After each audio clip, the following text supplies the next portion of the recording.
తండ్రి నువ్వు నన్ను ఆశీర్వదించట్లేదు, నన్ను ఎలా ఉంచావు అలా ఉంచావు అని అనటం కాదు, కానీ నాకు ఇదే కరెక్ట్.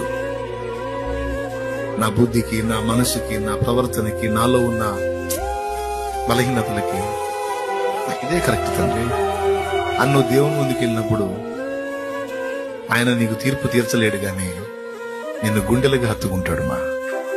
తనను తాను కవర్ చేసుకోవడానికి ఎదుటి వాళ్ళని విమర్శించే వాళ్ళని చూశాను నా కుమారి. నువ్వు అట్టిదానివి కాదు. నిన్ను విమర్శించుకునే మనసు కలిగింది. తన తప్పులు అవతరాల మీద మోపి అవతరాళ్ళు తేడా అనే వాళ్ళని నేను చూశాను, అవతల వాళ్ళని విమర్శించే వాళ్ళని చూశాను నా కుమారుడా. కానీ నువ్వు అలా లేవురా. నేనే తేడా అని అన్నావు చూడు. నువ్వు వాళ్ళు మంచోళ్లే, వీళ్ళు మంచోళ్లే, నేను రైట్ కాదన్నావు చూడు. నాకు నచ్చావు దాన్ని. ఇలాంటి మనసులు వెతుకుతున్నాను నేను అంటాడు.